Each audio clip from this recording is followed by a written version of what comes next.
There was Lori before the talk, and then there was Lori after, and I was never, ever the same after that. 80 to 90% of my leads were from my 1 9-minute TEDx talk. Had you ever given a talk? No, I never that? gave a speech in my life. Okay.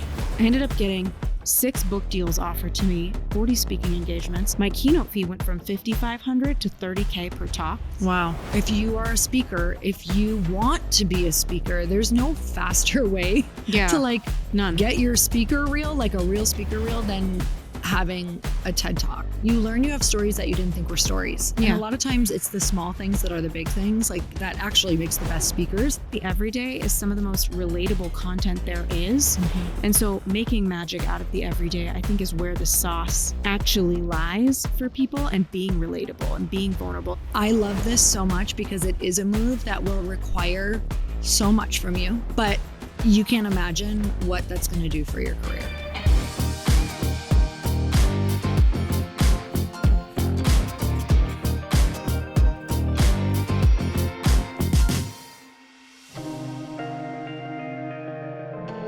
Ashley Stahl, I'm so excited to have you back on the show. I feel like I'm taking over Earn You're Happy. You know what? Do you want to be a co-host permanently? Mean, literally, I would do anything to hang out with you this much. Do you know how much more fun that would be? I would be out of control on your show. All right. Well, what's so fun about today is that we have a really specific topic that we're talking about. And it's a topic that is so real to me, near and dear to my heart, a big, huge part of my story, a massive part of your story.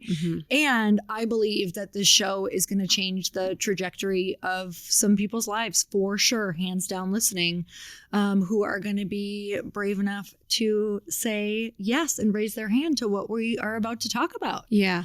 So what we're talking about, you guys, is TED Talks, TEDx, TED Talks that have changed so many people's careers. I know that we can all sit here and think of specific talks that have changed our lives and people who have gotten a TED Talk that it's changed the trajectory of their careers. I can think of Amy Cuddy. I can think of, did Simon Sinek do his TED Talk? I mean, multiple people who have had them. And then from then on, you're never the same after that. But not even to talk about the really big names. I have had a TED Talk. You have had multiple TED Talks. So let's start with first what we're talking about today, meaning we're talking about TED Talks, but getting people to be able to do a TED Talk. Yeah. So tell me about what you're helping people with right now. It's so wild. I feel like in the space that we're both in, there's a lot of Tinder swindler, Inventing Anna branding agencies where you kind of feel like it's smoke and mirrors, and it's kind of, dysregulating. I think consumers have also been really fatigued by investing in services that don't actually have returns. So for me, I've spent so much money on my personal brand, PR firms, PR retainers, right? So many different things, speaking reels. It's just $9,000 and maybe we'll get you an article. Exactly. Yes. It feels like a graveyard of trial and error as my personal branding experiences. But the thing that carried me was TEDx, the thing that actually gave me ROI. And so over the years, it's been a common thread for me. I was in the Pentagon earlier in my career, and it's funny to have been on your show as a career coach. For 12 years, I was career coaching. But before that, starting my career in national security, I remember I got this award. And I was at this award ceremony. I was working in Afghanistan. And this beautiful woman came up to me, and she just felt like she had this aura around her. And she started talking about how she just gave a TEDx talk at the UN. And I remember looking at her thinking, oh my God, I wish I could do that. I wish I could be like her. And I looked at her. Had you ever given a talk? No, I never gave a speech in my life. Okay. I was 23 in national security at the Pentagon. I was a gopher. I was working my buns off, and I had no ability to speak inspirationally. I didn't really know what I was doing. So I would have never known that now I have a firm where we've written 100 TEDx talks and we've booked more than 100 people on stage with nearly 100% success. Wow. Which is wild. It is wild. It's because I know how hard they are to get. Yeah. The organization TED and TEDx, it's really opaque for people. And I think that's why so many people come to us, because the reality is a lot of people can do it on their own. It's just a huge time suck. And if you're not a great writer, it's almost like, what's the point? Because you need to deliver it right? So it's written well, delivered perfectly. And if you're not going to give it A+, that's why I tell people all the time, it's not easy to go viral, but it is simple. simply write the best talk ever and deliver it as well as you can. Because when you're delivering a TEDx talk, you're like an actor, right? It's improv. So, and people don't know that you memorize their lines. And even the best speakers on the speaking circuit, the highest paid speakers in the world, they have memorized their talks. And I memorized every word. Exactly. You have, most of them have 2 to 3 keynotes. A keynote has a shelf life of maybe 3 or 4 years tops. And then you got to get a new keynote. You got to memorize it. It's 10% excellent writing, which is the beginning. Nothing moves without it. And then 90% delivery. But yeah, for me, I remember I'd never spoken on stage before. And this woman talked about her TED Talk. And I looked at her and said, oh, I wish I could do that one day. And she looked at me like a cartoon. And she said, I bet you will. And she smiled. And it was almost like a little ching, like on her tooth, like cartoon moment. Yeah. And I flew to Istanbul that week. And because I worked in the intelligence world, I had a work assignment in Taksim Square. There were protests. It was 2012. And I got a text from her. And there was literally tear gas in the air. And I was hiding in a spice bazaar. I can't even believe this. Like, TEDx has just been such a wild part of my life. Yeah, that is a crazy story, first of all. Yes. So gnarly. I was just sitting there and I remember I felt my phone buzz and I kind of like peered through it and I saw her name and I just thought, oh my gosh, it's so weird. She's messaging me. She was so cool. Hey, I referred you to TEDx Berkeley and I think you're going to get it. And I remember being like, oh my gosh, I've never spoken on a stage. Like, wow. So she had you really in mind. She's like, okay. Yeah, and that's the thing. Like, entrepreneurship is so hard. And I wasn't even an entrepreneur yet. I was just, at the Pentagon doing what I was doing. And I got an email from TEDx Berkeley. It was so scary. They said, can you send us your speaking reel? I Googled on my iPhone, like 2 or whatever iPhone iteration it was in 2000 and I don't even know, 12. What is a speaking reel? And then I was like, okay, I don't have one. I've never spoken before. So I put my iPhone up against my shower. I put the curtain behind me in the hotel room. Nice work. And I gave a weird talk. I don't even know what I said. And by some miracle, they took me. And I invested everything in it. I got a speaking coach. And the guy, he looked at my talk and was like, oh, you can't give this. So I would have mortified myself. The only thing, like, people don't realize is don't say yes to these if you're not going to show up for them, you know, because they're so powerful for your career, but you don't want to burn a bridge where you could have built one. Right. So I hired him in every single night for 3 months. Because once you get a yes, once you book a TEDx talk, you have about 2 to 4 months out from the event. So for 2 to 4 months, I think it was 3 months, every night I would see the red dot in my dreams. And I actually started getting little panic attacks. I would hyperventilate. Same. Really? It's crazy. I remember I used to tell people, oh, it's like 49% worst thing ever, 51 best thing I've ever done for my career. I couldn't summarize it better. Right? It took over my life. It changed my life. And it changed your life. And that's the thing. If you look at the past 10, 15 years of your career building a personal brand, it's like, okay, that 9-minute TEDx talk, 9 minutes is 3 pages typed, right? So that's 9 minutes. It took me 3 months of focus. And that changed my entire career. I got $1 million of coaching revenue through that talk. I ended up leaving the Pentagon, becoming a career coach of all things. Coaching wasn't really in. Like, I had a weird website with a cartoon of myself on it. It didn't even look like me. It was a very bad cartoon that I got on like Fiverr or something. Nice like work. That. Yep, Fiverr. It wasn't my best and finest, but I literally had a wait list. And even the TEDx event itself, audience members found me after, and I filled my first coaching group. And I decided I want to be a career coach because there's no women at the Pentagon. All my friends from grad school were asking for tips for their career, and that launched me into career coaching. So what I didn't realize then that I clearly see now is this thing can pivot you. Nothing can pivot you like TEDx into a speaking career, into a new career. If you're done with where you are and if you're in corporate and you want to be an entrepreneur, it's just a given at this point. If you want to have a book, it's a given. And so the brand was still newer in 2012. It had been around. And the audience was 4,000 people. I didn't realize, like, not all TED and TEDx events are created equal. So for anybody who doesn't know the difference, TED is largely invite only. Like, you see Bill Gates, you see Bezos, those sorts of personalities there. So I don't really touch TED. Right. TEDx has had around 13,000 events around the world. They're licensed out by TED. And you know how much TED trusts the TEDx event, in my experience, through how big the event is, because the more people in the audience, the bigger the license, the more trust the TED brand has extended that TEDx event. So over at Wise Whisper Agency, we only book clients who have been on TEDx events who have already run, right? So if it's a TEDx event's first time, they're a new license from the TED brand, you're kind of a guinea pig. And it's so weird because if you think about it, it's a fine line between entrepreneurs, it's the biggest speaking engagement of their life, and like students sometimes at a university fumbling and bumbling with audio. Yep. So we book clients on events that have at least run once with stages that are coordinated, you know? Yep. But that event changed my life. I pivoted myself into career coaching. And for the next 10 years, I always had a wait list in my career coaching practice.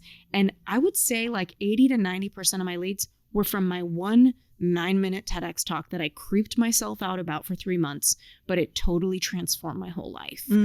And I'm so grateful to my younger self for doing that, because yeah, it was hard, but choose your hard, right? Like, do you want the hard of constantly marketing yourself, constantly trying things, constantly spending money on your brand, or the hard of doing it once, doing it right, and set it and forget it, right? So I've always been a hard worker. I've always earned my, I feel like a lot of entrepreneurs, we eat what we kill, for lack of a better term. So true. We're out there, we're working hard, and we're creating opportunities. And for me, I just kind of look back and think to myself, like, I cannot believe the amount of business. The second TEDx talk I gave in 2019 changed my life even more. And I felt kind of cringe, because imagine your first speaking engagement of your life going viral. It's like a wonderful thing, but kind of an embarrassing thing too. I'm like, oh, it's my first time. And I'm like, oh God. Yeah, exactly. And, I can't even watch myself. It's hard to watch myself speak. But I remember thinking, I need to make good with myself with this. Like, this is my first try all over the internet. So grateful for what it did, but I need to do it again and make good with myself. So had another one in 2019, right before the pandemic. So grateful that I just rose to the occasion. And by the way, a lot of people are like, oh, are different TEDx's more important than others? Like, TEDx San Francisco, TEDx Berkeley, such a big event, 4,000 people in the audience. I went on stage after Guy Kawasaki, like my first speaking engagement of my life. No thanks. And awesome. I know. I mean, you know what's funny though? Everybody was sweating backstage, all these successful people. And I was 24, so 25. I remember just looking around being like, wow, the nerves must never end. These are a bunch of executives. Like, that's powerful. Yeah, it really grounded me. And I saw Guy Kawasaki was the only person, and for those of you who don't know him, early investor in Apple, like, he was one of the only people that looked like he was just going to the mall, like just another day. I mean, his name is Guy Kawasaki. Yeah, it doesn't off he goes. Yeah, he just hit it up. He went up there, and I forgot my first line. I was next, and I remember my lines left, and I looked at the paper, put it in my back pocket, and that's a little tip I give clients is put your speech in your back pocket, but don't grab for it unless you have to. And there's some sort of comfort that they feel that it's back there. Totally. They're not naked on stage. But anyway, people think, oh, these TEDx events, San Francisco, Berkeley, they're more important. And entrepreneurs, we're high achievers, so we want to do the best of it if we're going to do it. But it really makes no difference. You mentioned Simon Sinek. He spoke at some small TEDx event. It doesn't matter if you're at TEDx Timbuktu or TEDx San Francisco. Like, as long as it's been run before and the stage looks respectable, it's about YouTube, right? So my second TEDx talk was a very small university in the Netherlands. And I knew what the brand could do, because after being someone, like I was telling you, who eats what I kill, I work really hard, I thought to myself, wow, this first TEDx talk, it put me into feminine energy in my business. Instead of pursuing every single thing, it changed my career. It was like this mysticism where people every day were watching me and thinking about things for me that I would never have thought about for myself. So and with your TEDx talk, you get contacted for random things that you're like, this is really cool. And I never would have thought about that. And in a sense, it's kind of like this invisible hand in your career. Yeah. That it's throwing you opportunities you would have never sought out in your own vision, and it's influencing you. My second TEDx talk, it was at Leiden University in the Netherlands, and it was about how to figure out what you really want. That talk went unicorn viral. And the funny thing about it was, because I had already done one, I knew what it would take for this second one to go viral. I knew how to move people, how to speak. I'd had a speaking career by this point. And I prepped so hard for this thing. And friends would be like, are you sure you know how to speak? Like, why are you overthinking this? Or friends like they would say, I'm just going to channel. Don't channel on the TEDx. Don't channel on TED. Please do not. Yeah, like, you don't want to buy tickets to the Hamilton play and hope that the actors channel better than last night. Like, it's consistency, right? So I got on stage. I gave the best talk I think I could have possibly given. I tried so hard. And it went on the internet maybe a few months later. Nobody watched it for 6 months. And I was in manifestation expectation, this thing's going viral. And I remember being almost like dumbfounded, like, and not from a place of ego. Yeah. It was just this knowing. I'm like, no, this is my best work. And I know TEDx. I understand how it works. Why isn't it being watched? Because if you think about it, TEDx and TED, there's 40 million subscribers on both channels. So the algorithmic potential, if you play it right, is higher than anywhere else for you as a speaker, as a subject matter expert. Find me somewhere that has that kind of subscriber rate. Right. And 6 months later, it just started going viral. And it was like, as I expected. That is crazy. Yeah. Okay. Yeah. I'd not heard that before. Yeah. That's amazing. They do what they want. They're an asset. They're a brand asset. They just have a life of their own. But if you think about it, we have friends who have books that nobody buys their book. Yep. And then 3 years later, it's a New York Times bestseller. Yeah. Like we've seen it before. So it's actually, this is just a thing with virality is it's an asset. You don't need to put your pressure on yourself. It's not a time-bound asset. If you have a book coming out in January, you don't try and get your TED Talk by January. It just exists. And it's a engine for you, unlike anything else. So that second talk, I was like, is this ever going to take? It did. I ended up getting 6 book deals offered to me, a speaking agent. He put me on a speaking tour, 40 speaking engagements. Wow. My keynote fee went from $5,500 to $30K per talk by the end of it.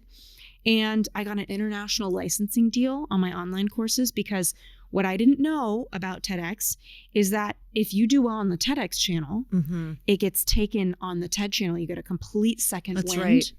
And then they have translators. So people found me in Taiwan, and like the master class of Taiwan contacted me for my online courses. And now I still get royalties from that. So like the reach and the opportunity was just, and I know there's more things, 4-year spokesperson deal, almost $500,000 of revenue for my business. Just absolute life change. And since then, I've just been on a mission to tell everyone I know, like, you got to do one of these. They're so powerful. There's so many reasons I want to touch on even more with you. So let's riff back and forth for a little bit as you're thinking of even more.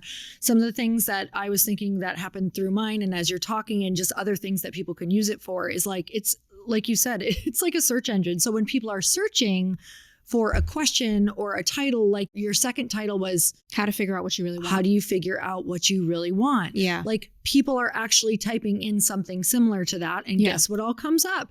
TED is a big, that's like TED Talks always come up when we're searching for different things. Yeah. YouTube has a lot of street cred. Yes, totally. So that'll pop up. And with, whenever people Google you, guess what always pops up for me? Always my TED Talk. And it's so funny because people think that is like my main message. So also like when you're doing a TED Talk, know that this is the message people are going to start knowing you for. Yeah. So if people don't know you for something yet, or you want to pivot, or you want to be really clearly the expert in that arena, it's crazy what it does, because people will still mention it and they'll be like, she likes to talk about this, or the finding the strength within your struggle. And I'm like, well, that's not the only thing I like to talk about. Yeah. But I know exactly where they found all of the stuff on me 7 years later, 6 years later, because I'm like, oh my God, TED carries it just gets legs, and it's kind of with you for your whole career. So that's why it's so big to have someone like you on, where it is so worth taking those two, really, because it's a lift. This is not for everyone. Yeah. It's a big lift. 100%. But if someone is ready to really launch their career and use it for what it can be used for, and have this long life that it gives, to work with someone like you who knows the details of how to put it together, making sure that it is an exact topic on exactly what you want. And then there's a lot of these little intricacies of, I know that you had mentioned, like, they like to have some science with some different facts around things, which is huge. Lot of I wish I would have learned that. Yeah. It's really important to work with someone who knows, because I was thrown off towards the end of the talk because nobody told me the guidelines. Yeah. So I had to do a lot of like switching, and I even worked with someone. So I had to do a lot of like switching around and figuring things out. And that's not how you want to go into your TED Talk. But, the other things is, if you are a speaker, if you want to be a speaker, there's no faster way to like get your speaker reel, like a real speaker reel, than having a TED Talk. If you're someone 100%. Who always tells stories on, or wants to book more podcasts, it's huge to go, hey, check out my TED Talk. This is what I love to talk on. Yep. Book deals. I mean, it's endless. And it's just like, it's just kind of like getting that 15 minutes of fame. You do have to learn how to use it. Yeah. And you do have to learn how to like send that around to people. It's interesting what you're saying, because one thing people don't think about is it's really not a TEDx talk. It's a YouTube talk, right? Yeah, totally. It lives on YouTube. And there's a couple things about that. You were talking about titles, which is really important in search engines. Below the video clip for your TEDx, there's about 80 words that are your bio. That is the place. And then it says read more. So obviously not everybody watching the TED, most people are not going to click the read more button. So those 80 words right beneath your TED talk, you know, the TEDx curators casually are like, hey, do you have a bio? You may not be thinking, well, those first words, those first 80, that's pretty much what lead generation you get, because TEDx has insanely tight guidelines about self-promotion, about what kind of science you're using. For example, we have, I would say about a third of our clients at Wise Whisper Agency are medical, New York Times bestselling authors, doctors, biohackers, right? And they're pioneers. What they're doing is on the cutting edge. And so they'll come in and be like, I'm on the cutting edge. I need to share the message. And I'm like, I've got good news and bad news. Good news, we're going to write you an insane talk. Bad news, you can't say a word about your new message because your new research is too new and it's going to be seen as pseudoscience and not widely accepted science by TEDx. And you could get your talk pulled down. And I hear from people all the time. It's never happened at our agency, but I hear from people who say, hey, my TEDx talk got pulled down. Is there anything I can do? And it makes me so sad that entrepreneurs, we work so hard. We want to get use out of what we do. And, you know, I'm proudly not affiliated with the TEDx organization. And I say that not to insult them, but because I'm really here for the entrepreneurs. And TEDx actually doesn't like the idea of entrepreneurs getting out there and using their platform for lead generation. And yet, they have a platform that can amplify your authority, help you leave a legacy, impact millions, and create Skyrocket in opportunity more than anything I know. And so it's this very interesting little juxtaposition of they don't really want people pursuing TED Talks for business objectives, but it is probably the most powerful thing you could do in your brand if you have a business. So for sure, you know, people say, oh, you know, what is my one big idea? And they get really stuck on TEDx. And I always tell my clients when they come in, listen, this is a YouTube talk, like I said, right? TEDx is like the bouncer at the door, and YouTube is like, they own the house. It's their party. And so I'm not thinking about your one idea worth spreading, because people they get really narrow thinking. Totally. If I ask you, Lori, what's your one idea that is going to change the world? That threw me off so hard. Right? That took me the longest. Exactly. And it's actually, in my opinion, as a business owner at this point, who I've just literally booked so many people for TEDx at this point, I'm like, it's a waste of time to think that. And here's why. Yeah. If I ask you, what do you want to talk about? What's a topic? That's easy for you. Oh, these 3 topics. Great. Which topic is going to get you more clients? Which topic is going to give you more credibility in the direction you want to go in, right? Like we had a leadership coach come in, and actually a lot of our clients are not coaches, but because I came from coaching, I kind of expected a lot of coaches.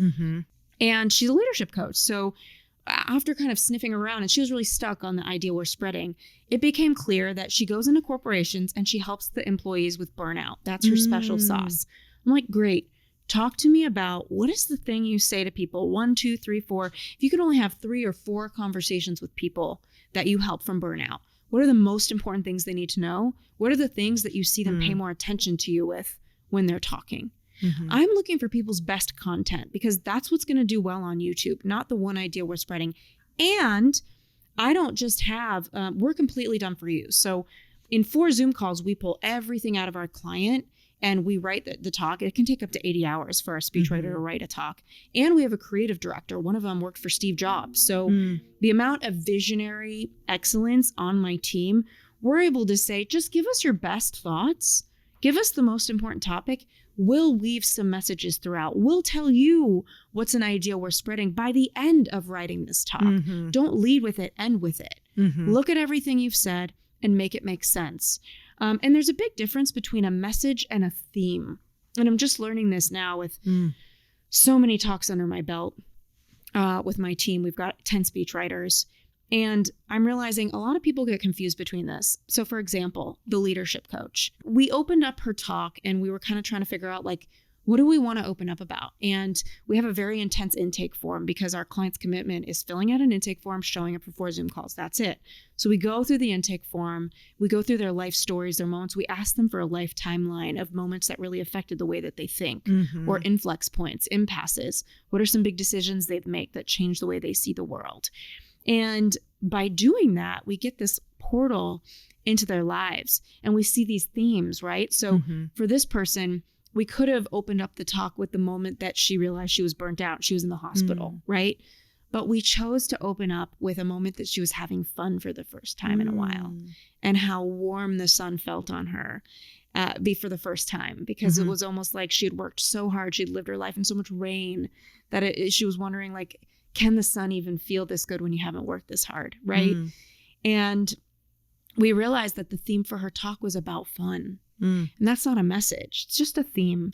And we just asked throughout the talk reflective questions for people about when was the last time you had fun, and what is fun for you, right? And and why did you stop having fun? So there's that's just a theme. It's not a message, right? And we're still forming her message because the talk is still in production right now. But this just gives you an example. A message in my talk in 2019 is, or even in my talk in 2013, is don't do what you love, do what you are. You hear me as a career coach telling that to people, and it became the message of my book. And a lot of that has to do with my TEDx talk. And a lot of clients who come in, they come up with concepts with us. So for example, Stephanie Mae Wilson, amazing client. She has a book, and she has a whole message about the 20s and 30s and how that era of your life is an era that you make the most decisions. And there's a lot of research to support it's about 80% of your life decisions happen in your 20s and 30s. Wow. And we worked with her to come up with what term do we want to call that? And she came up with the everything era as we were writing her TEDx talk. And that has lent itself to programs she's going to create and so many other things. And so there's messages she came up with along the way, but there's also concepts and sound bites that you can come up with in these talks. So the list goes on, but you were talking about searchability. And I think that's really important. People spend too much time trying to be cute with their titles. Yep. We're really straightforward. There's a psychedelic researcher, and they said to me, I want to make a talk, and the title's going to be about mushrooms and fungus and something funny and punchy. And I was like, don't do that. Nobody's searching that at night. Searching for your joke. People are searching about trauma healing if they want to do mushrooms or parties, pick your lane and go there. Like make a title that is the SEO search of the how-to. I mean, if you look at the top 100 performing TEDx talks and TED Talks, they all start like the art of, the skill of, 5 ways to, the secret to, the reason why. They're all very straightforward. How to, like things that people are like, this is what I'm going to get. Like I'm going to get the answer to this. Yeah. Yes. I, again, wish I would have come in with that. It's the game changer between, I watched a lot of really good talks. That aren't viral. I'm like, man, this is a great talk, but people just aren't watching it. It's about the title. It's because the title is not. It's like a present. Great. If you go to a pink elephant gift party and like one of the wrapping papers looks really gross, like not there's like some gift. Snot on it. Yeah, you're like, meh. Yes. But if you see some pretty gifts, you're gonna open it. That's the title. It's the present. Are we gonna open it or not? Obviously, if your content's not good, it's not going to keep the virality. It's not going to keep getting shared and seen in the algorithm. But you got to have the present looking nice, right? Yes. That's the start. I cannot stress enough how if someone is feeling a little bit stagnant in what they're doing, but is a hard worker who's willing to put in the work and thinks that it's a feeling. I feel like when you're supposed to do a TED Talk, that you have like what it takes to be able to be good, but maybe you haven't been able to really like pull that out of yourself. That's how I felt before doing the TED Talk, is like, I know something's in here. I have this really deep desire. I can see myself up there, but I've never worked with somebody. I feel like I need a lot of help around this, like pulling these stories out. I've got a lot of really great stories. And I think this is for the person who's ready, like you said, to know how to extract all the goods out of it. Meaning I did get so much content from it. I still use this content. I actually still use it in talks where, I had heard you talking on another podcast where, yes, this might be a 10 to 15 minute talk for you, but this talk can go on and you can continue to do it, especially if you start trying to book yourself or getting booked from this. Yeah. This can turn into, this can be small talks. This can be keynotes. This can go on for 3 years. You could use this talk for 4 years. I've been using the same talk now for almost 2 years. Yep. And I just shrink it or expand it. And I'll continue to use the talk that I'm using. In fact, this talk is most likely going to become a book, because now I've talked about it so much that I'm like, I know these stories so well inside and out. I know what lands, I know what hits, I know what doesn't. And so I know what content will now be good in a book. And like you said, the woman created courses from it and all of these different things that branch out from doing this, because you pull these really unique stories from the person's timeline that they didn't realize that now when you have them, when you work with someone who's really good to pull these themes out, what happens is you realize how easy it is to talk about something that was so a part of you. Yeah. And I think that's the biggest part of working with someone like you is you go, oh my God, I didn't realize that theme it's such a big deal for me. Was such a big deal. And now it feels so easy to talk about. It's interesting. I talk and think a lot about how much TEDx influences people's career on the other side, but you're making me think it also influences you in the process. And it's funny, I was just having a happy hour with one of my creative directors just last night. And she was saying that. She was like noticing that we have some like foreign dignitaries, like ambassadors, diplomats that come in for help with us with TEDx. And it's been interesting. They've said, wow, this was like therapy, or wow, I didn't think about this for myself. And it is quite transformative to pull into yourself in that way and not put the cognitive load or emotional labor onto yourself. And it's interesting. I'm actually writing a TED Talk for somebody with my speech writing team about cognitive overload. And I just was looking in her talk. We wrote a statistic. In the past 20 years, we've taken in more information than the past 200,000. Oh my God. So I don't even know how somebody measures that. But to me, that is just wild. And so it even highlights, I think, the importance of like the cream rises to the top. But like you're saying, don't pursue this unless you are a hard worker and you feel that thing inside of you. And I think that feeling you're talking about is kind of a painful feeling. Like when you feel like I have something in me and it needs to get out and I don't know how to get it out. Frustration, stuck, overwhelmed. Yeah, totally. Yeah. And it's not as overwhelming, I think, when you have the right support. And we try to take on clients that we know we can book, because as a business owner, I'm like, okay, our booking rate is pretty much 100% success. You don't want out to of lose 100 that. people, we couldn't book one, right? And that person, she was from So Italy. out of 100, you only have not booked one. One person. Yeah. That is insane. Is that because you do vet so hard? We vet. Our booking team is super seasoned. She's been booking for 10 years and we absorbed her into the company. Also, outside of screening, it's English, right? Like the person we couldn't book, she had a very thick Italian accent. Her English was intermediate. And she really struggled in pronunciating the words of her talk. And the curators gave us feedback of, hey, this person, we really struggled to understand her communication, And so we actually helped her turn it into a keynote and go use it in Italy. So to me, and it's funny actually, because back when I was in career coaching and I had my book deal and I'll tell all my clients who bought sessions with me, use however many you want, but do a TED Talk. These things are wild. And so some would use a few sessions of their career coaching packet. Some would use maybe all of them.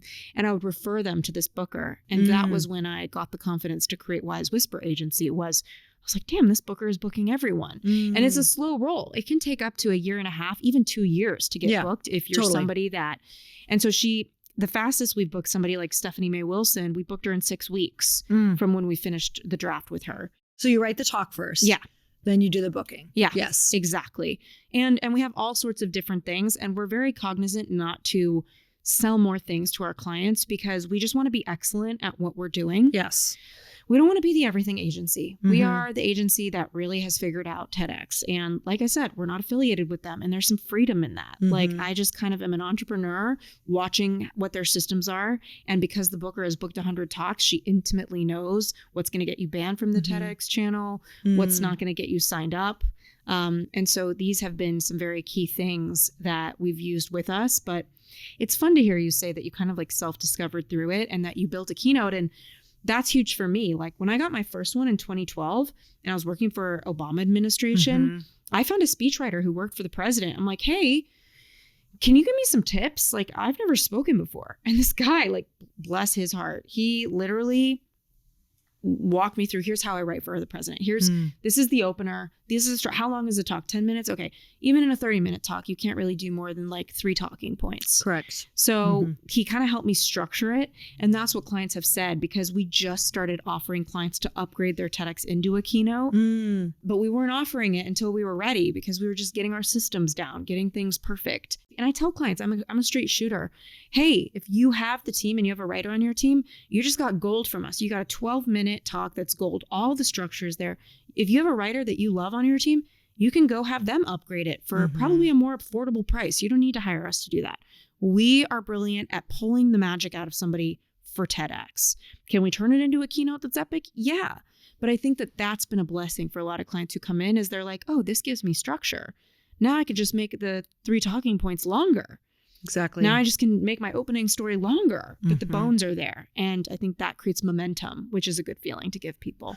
And I think, just so people know, like, I have paid multiple times for different keynotes, like someone to walk me through it and pull things out, but I've never had someone write me a full one. Yeah. Like I've always, even when I worked with people, I have written it. So that is such a bonus that you guys actually help write it. So you really, they'll get like 3 pages of a written. Yeah, it's done for you. I mean, we have. That's insane. Well, you're a content creator, so I'm gonna talk to you after. Yeah, I know. This is like, I'm like, oh my gosh. So I paid a lot for some keynotes that I wrote, but I mean, the points came out. But yeah, I'm very aware of the speaking market and what people are paying, especially because a lot of clients come to me and they're kind of like going through some trust issues. The only clients who've come in on payment plans, mostly, I can't say all of them, have been like, ooh, I'm traumatized by the people who've disappointed me in this space and I've paid exorbitant rates.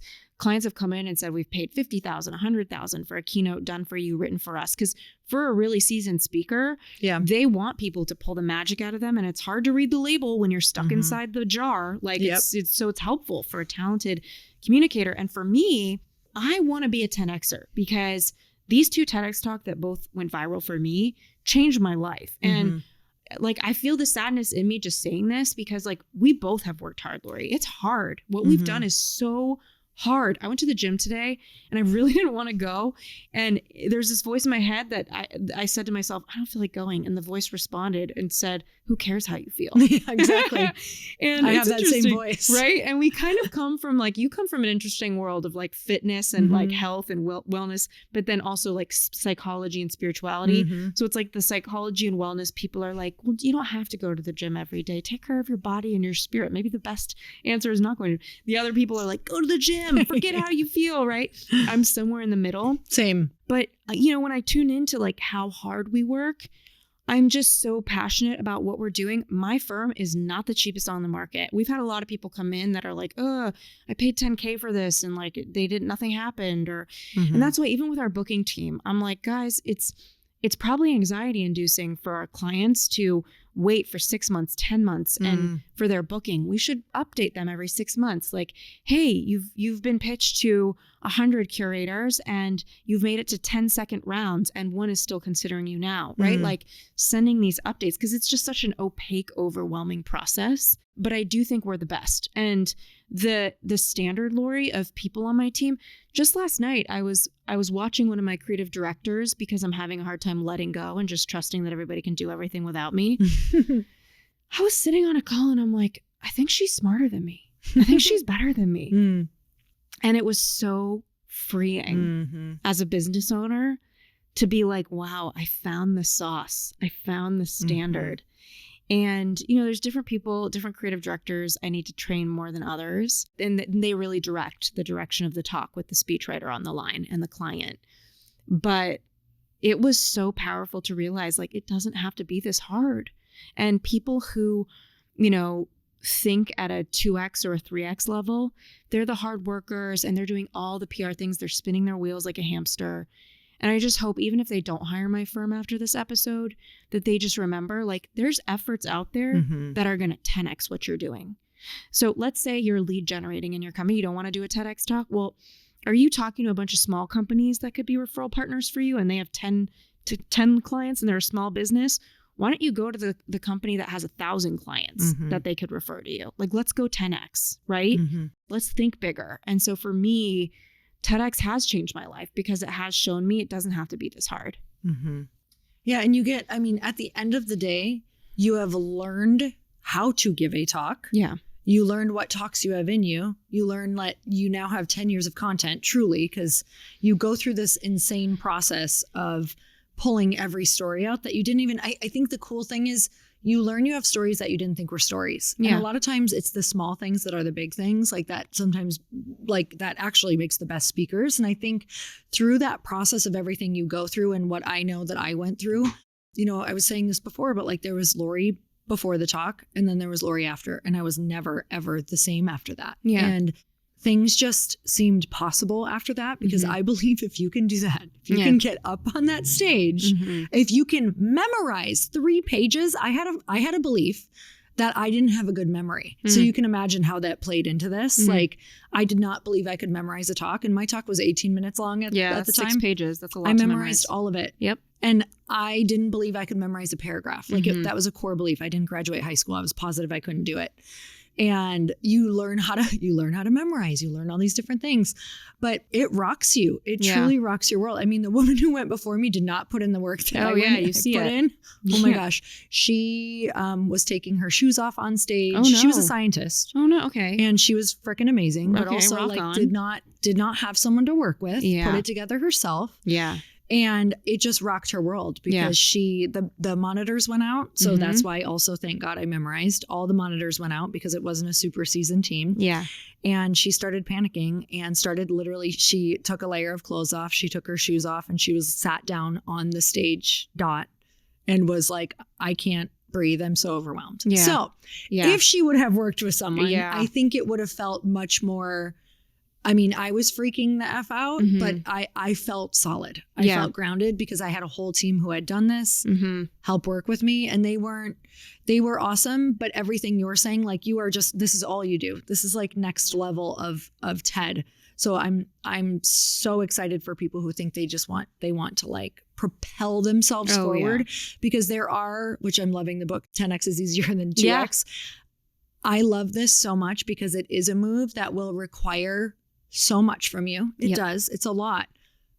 But you will like take 5 years of trying and spinning your wheels and you'll compress it into this like 4-month time period of who you become, even if you don't book a stage, truly, even if you don't book a stage, which you will, who you will become on the other side of this. You touched on a couple of things. An interesting fun fact, Ben Hardy, who wrote 10X is greater than 2X with Dan Sullivan, he's a friend, and we taught each other writing. Oh my gosh. I helped him learn how to write webinars and he taught me how to write better blog posts. It's such a good book. Forever ago. Yeah. Yeah. He's such a magical person, but you touched on 2 really big things. 1 is storytelling.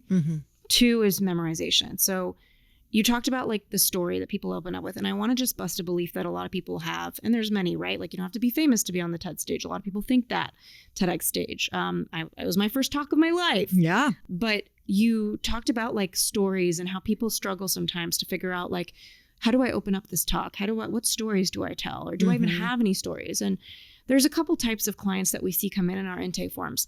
One have stories that we like to call cheap shots. And we don't mean it in a judgmental way. It means it's a crazy story. Obviously, it's going to go viral. Like, for example, my 2019 TEDx talk called How to Figure Out What You Want. It opens up with my dad in the kitchen getting a phone call that I was kidnapped. It's a cheap shot. It's a crazy story. It's not usually relatable. Cheap shots are not relatable, but they're so insane and they're so parked in people's fear or people's brains in a different way that they pay full attention. That'll help you go viral. But what I've learned that's so much more powerful is what you're touching on is the vulnerable stories. We had a client come in and her intake form didn't have any cheap shots. So one client, he had an intake form. He was in 2 fatal car accidents. Everybody died except for him, and he was untouched, right? So that's a crazy story, right? But this woman came in, and she was talking about in high school how she was like a little bit pudgy and like really uncomfortable in her skin and like not popular. And she's at the popular guy's house for a party, and the girls played a joke on her. They told her that the guy wanted to talk to her, and then she went to the bathroom to like get herself all like vibey. And she heard outside the bathroom, the guy said, "Ew, gross. I don't want to talk to her." And we ended up not using that story for her TEDx, but it sat with me as like, this is like everybody has stuff like this in their back pocket. Yep. And they just that haven't just thought brought about you it. back somewhere. Exactly. It's like we have these painful moments, and the TEDx stage isn't necessarily a place to like go tell a heartbreaking story and make people cry. I think people think that it works. It's possible. We could do it. But like I said, we had that one coach who just talked about having fun again. And I think great writers can deeply move people in every day. And I actually think the everyday is some of the most relatable content there is. And so making magic out of the everyday, I think, is where the sauce actually lies for people, and being relatable and being vulnerable. And like Martin Scorsese says, he says, what's most personal is most creative. So when we work with people, I am trying to tune into like, what is personal for you? And the thing about the opener of a TEDx talk is it's kind of a top hat, meaning you can swap it out. Good speechwriters, great speechwriters can weave it in and make it make sense. Incredible speechwriters weave it in, make it make sense, and actually make it seem crucial to the story by the end. So if you watch the How to Figure Out What You Want talk that I did, you'll see me talk about my dad in the kitchen with the kidnapping story. But it's a talk about how to figure out what you want in life. Watch how I wove in the kidnappers to that. To me, that's excellent speech writing, and that's not something that I can do alone. I think I'm really epic at this, but if there's anything I've learned as an entrepreneur, I've hired people that I think are on par with me, are better than me. And if there's anything I learned in national security, my saving grace is knowing what I don't know. Because in counterterrorism, people die if you say you know something and you don't. And so I've carried that with me into entrepreneurship and even in my sales practices. Like, we just don't take on people I can't help. Yeah. Because I know the limits of what I can do, who I can help, who I can create results for. And I don't want to work with you. Don't give me your money if I can't help you. It doesn't sound like a fun time. Yeah, exactly. So do you have some core pieces of what makes a viral talk? I know that you do this for people and they don't necessarily need to know it, but what are the things that you're like, this is what you have to do? Yeah. Okay. So we touched on a couple of those. I think the title, like, give it some real thought. Don't just make it the how to, if you want to write about relationships, how to find the love of your life. That's a very straightforward title. There's probably some SEO competition for that one, but that's a really good example of being straightforward. There's also the open loop title. So instead of how to find the love of your life, like the secret to why you haven't found the love of your life. That's like an open loop. That's the monkey mind, right? So 3 ways to find the love of your life. The secret to why you haven't. Those are 2 different approaches on the same title. Oh, I like that. I think that outside of the title, it's the opener. That's what creates the traction. It's just like the title. Like, if people don't click, they're not going to listen. Well, if people don't like the first 5 to 10 lines, it's like a job interview. Yeah. I think it's in the first 90 seconds, is it, that recruiters, I used to be a career coach, I'm asking you, that the recruiter makes an impression of who you are and a decision about you, right? Wow. It's the same thing with TED Talks, I think. People listen and they decide if they want to keep listening. Your opener needs to be good. And there's different types of openers that we do. So we were talking about the cheap shot. We were talking about the more relatable story. But another thing that is really important with the openers is think about the first words you're using. So if you look at my TED Talk from 2013, 14, my first TEDx talk at Berkeley, the first words of my talk are spying, the Pentagon, counterterrorism. This was my career when I was 22. So those words catch people right away. The thing about that approach is if you're conversational and you don't bring people into a story, like, so for example, my 2019 talk, I bring them into the kitchen with my dad. He gets this phone call from the kidnappers. It's a story. People are going into a journey with me. That's one approach. I think that goes more viral because it's easier to follow. Some people, and you'll know what I'm talking about, they go the conversational route. They'll open up their talk with like a shocking statistic. Did you know that da-da-da-da-da? That works in getting the attention immediately. But the problem with that for me as a speechwriter is you got to keep their attention. So the statistic or the knowledge bomb you drop, it needs to be interesting enough where people keep listening to make sense of what you just said. Otherwise, if you just kind of move into chatting and stuff like that, you might lose the listener. The next thing you need to consider outside of the opening story is the structure, right? So we tell clients who come in, why would you do an 18-minute TED Talk when you could memorize 10 minutes? Let's write a shorter talk. Like, what's the point? We can shop it. We can get you booked. Why would you do a long one? If I do it again, it will be short. Amen. Yep. It's a lot of work. And so we always tell people about that. And I would say, like we kind of touched on, you can't fit more than 2 to 3 talking points in a 10 to 20 to even 30-minute talk. if it's a 10-minute talk, it's probably 2 solid talking points. If it's 3, probably have 2 light ones and 1 meaty one, and they better be worthy in your opinion. And I don't want to get into worthiness of like your worthiness, but you want to be original, and you don't have to say something that's never said before, but you do need to say it your way. Right. So for example, like when I was a career coach and I had all my online courses, I would teach negotiation. How many people have talked about negotiation? But the way that I would teach it was I would talk about it like, for example, I'd say, talk about money like you're ordering a sandwich at Subway. Like, do you want pickles? Do you want da-da-da? Like, it's a transaction. Like, there's no energy there. Like, and so that's how I would say it. That's how I would teach it mindset-wise. So you really want to think about, well, what's your way of saying this, right?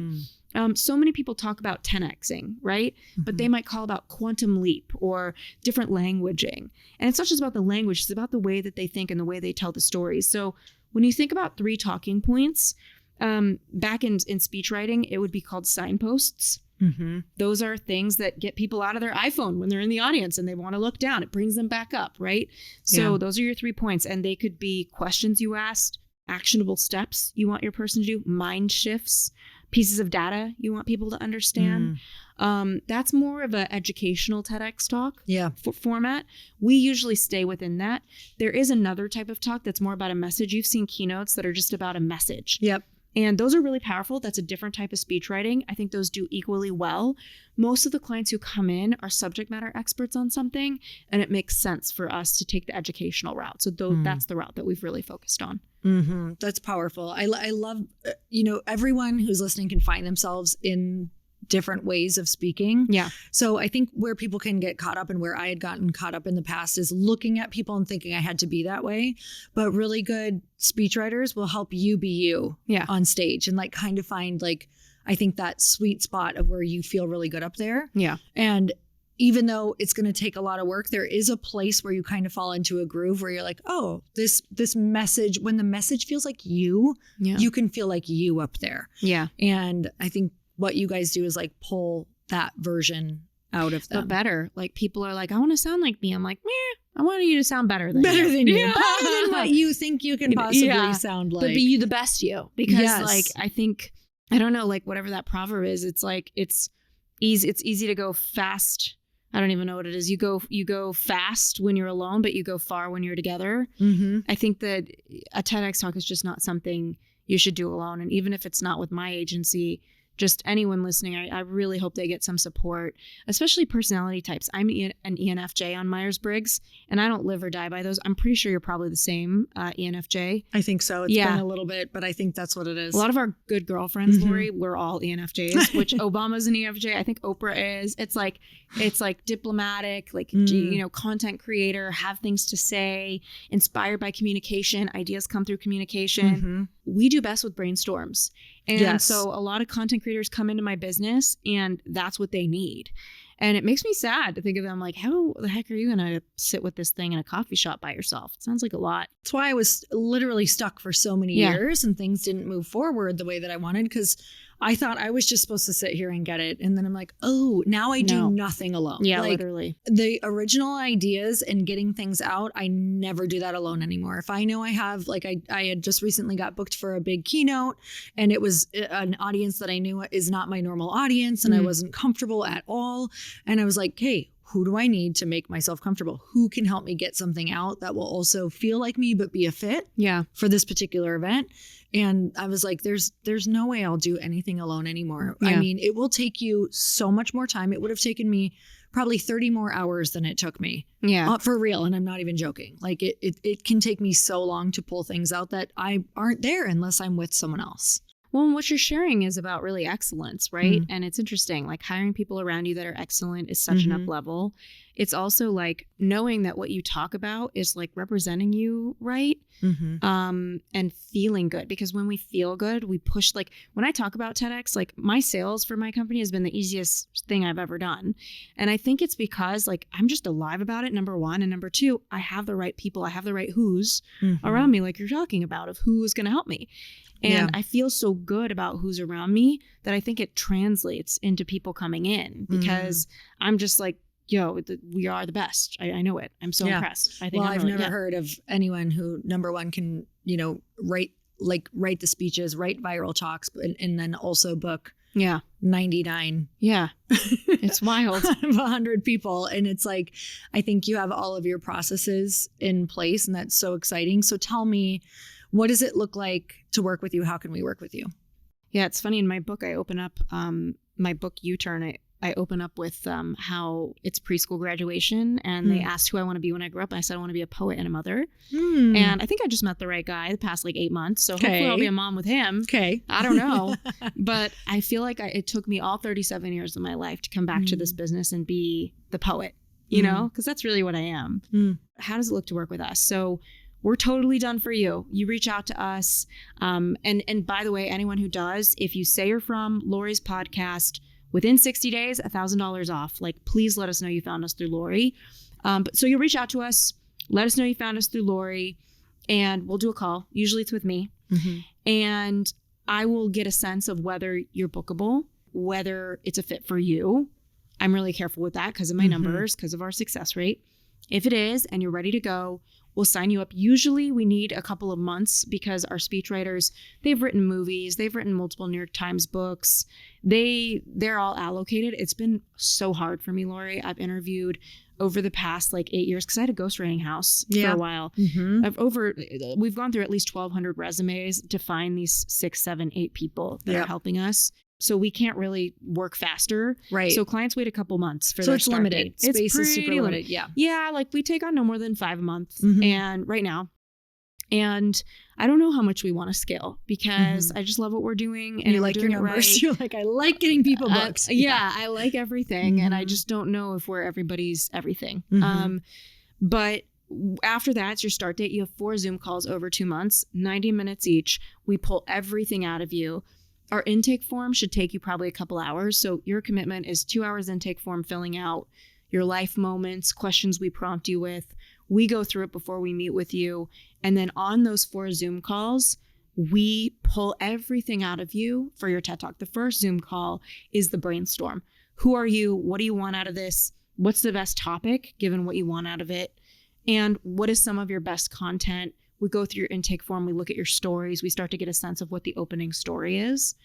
The second Zoom call, we show up with an opening story we took a stab at. And the thing I'm really proud of is most clients are pretty blown away, you know, and I say most, I would say we have around 40, 50 on deck right now. I'd say there's like 4 or 5 that had some like real edits on it. So really the vast majority is like, okay, yeah, no edits. That's crazy. Wow. Right. So that feels, I'm really proud of that. And then we start to brainstorm your talking points after we've kind of taken your spirit into the opening story. And then we go and we write 2 out of the 3, if not all 3 of your talking points, 2 out of 2, come back on the 3rd Zoom call with the talking points. And we get full rounds of edits, go through it, rip through it with the creative director. And the creative director on the back end, the speechwriter, I mean, like I said, it's like 80 hours to write a speech. So that's where I'm at. That's where my time goes. I'm hanging out with the speechwriters. We're having all hands on decks. We're giving each other writing room meetings, going through speeches together. And then we come back, 4th Zoom call. We look at the final draft and then it's sent for final edit. So that's over 2 months. I wish I could do it faster, but the speechwriters need a lot of time to write. And then from there, we hand it off to booking. And we have other deliverables that people can sign up for, PowerPoint, title suggestions. We even have an ads person who can guarantee 1 million views within 7 months of ideal clients, not bots, that watch your talk. So our ads guy's insane. And he's been just really elevating the talk. So a couple of our clients have gone viral because of that. It kind of gets the coattails going of virality anyway. And then it takes it from there and it keeps going viral. But yeah, after that, we have other deliverables. A lot of clients come to us and ask for keynote upgrades. We've been asked a lot of time for books, but as a business owner, I'm like, how do I allocate these speechwriters onto a book? It's such a long-term project. Doesn't even make sense for us. But clients keep asking for it. So I'm currently looking for somebody that can do it for us because they can't. And that's it. We get you booked. We let you know when you're booked. And from there, you own the relationship with the curator. You know, like maybe 5 to 10% of the time, the curators will want you to change something in your speech. It's totally your relationship, but we've given you your slides. We've given you everything. We've even given you your bio that goes beneath your YouTube clip that is good for your lead generation. And the thing is, we're always changing, right? So by the time you get booked, you might have changed a little. You'll have some tweaks. And we also have a speaking coach on deck. So If you've decided to invest in speaking coaching, that's there for you, all about your presentation skills. And you talked a lot about memorizing, and I thought that was really important that you talked about that. 10 minutes is 3.5 pages. It's pretty easy to memorize for a high achieving person. But I mean, 6 pages, what you did, that takes a lot. Like you just start to fatigue. Yeah. But once you have it memorized, that's when we tell people to start with the speaking coach, because once it's in your cells, you can really focus on how you're showing up. The words are autopiloting out of your mouth. You know exactly what I'm talking about, Lori. And it's all about presentation and excellence there. And our speaking coaches have worked with a lot of celebrities on their movies and how they show up on set. And we actually have one of them, they have a stage in LA. So if clients are LA based, they can show up on the stage, get video recording so that we can really show them what their little tics are.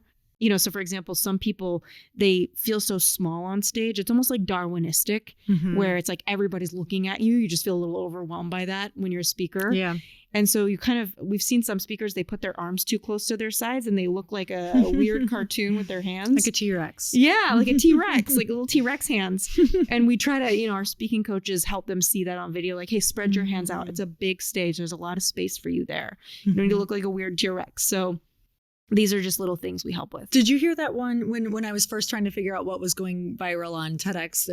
There were a lot of things, but they talk about the videos that had gone viral. The people within the first, I think it was like the first 2 minutes, like used a hand gesture like over 60 times or something crazy. Oh my gosh, that's so interesting. I know, you should look it up. Yeah. Because it was, and I used a bunch of hand gestures and I did really well. So, I mean, my talk was not great, but we still have almost 1 million views. I mean, I feel like a high achiever like you, Lori, like your C is a lot of people's A, like you work hard. Like I'm sure it was all right. Yeah. It was all right. But truly when I look back, I'm like, it could have been, Yeah, but I guess that's the really exciting thing for people to hear is like, I actually encourage you to go back to my first talk and look at it because it wasn't that great. And it did do really well. And it did launch so many things for me. Yeah. And so many people came by way of that talk, booking me for other talks. But a big part of it too was me using it to go and get booked. Like if you have a TED Talk, you have street cred. You really, really do. Yeah, it's wild. And the thing that I want people to hear though is everything we talked about today. Imagine the person that you are after you've put in this time, after you've learned how to memorize a 3 to 6 page talk, after you've gone through with complete strangers and talked about really vulnerable things and created a story around it. Like after you've said yes and signed up, the person that you become who just follows through with this, you're not even the same. It's about such a commitment to this next level of yourself that just that alone is like, you can't imagine what that's going to do for your career. So I'm so excited about this. Okay, so they just have to mention Earn Your Happy or Lori Harder for $1,000 off to work with you guys to go through this super transformative process. Where can they find you? We are over at wisewhisperagency.com. And I'm honored to hear from anyone who listens and is a part of your community. And I'll be a straight shooter. That's my promise to anyone. Good. So if it's good for you, I'll let you know. If I don't think it is, I'll let you know. And I know that about you. And that's the only reason that we are like, I am pushing this so hard for the people who it's the right fit for. Yeah. But that's going to be a really, really small number. But I know that anybody listening to this is like, this was gold. Yeah. Like they kind of learned how to write a viral talk. Yeah. They learned about the things they can put in place to become their next version of themselves. Like this was so much gold, whether they work with you or not. But you guys, if it is for you, this is the person that I would absolutely, like if I was going to do another TED Talk, I am going to you. Even keynoting, I'm like, all right, here we go. Yeah. So I'm so grateful for you and how you show up and just how much time you've put into yourself and your journey and everything that I know that you're doing right now to get 99 out of 100 people booked. That's insane. I know that is like truly so important to you. So I'm so grateful for you. And thank you so much for coming on the podcast. Thank you for having me. Going to grad school and not getting my hours to be a therapist in psychology. Never would have thought I'm here, but I love that I am. And thank you for seeing me. Yeah, so fun. Yeah. All right, you guys, thank you so much for tuning in. And until next time, earn your happy. Bye, everyone.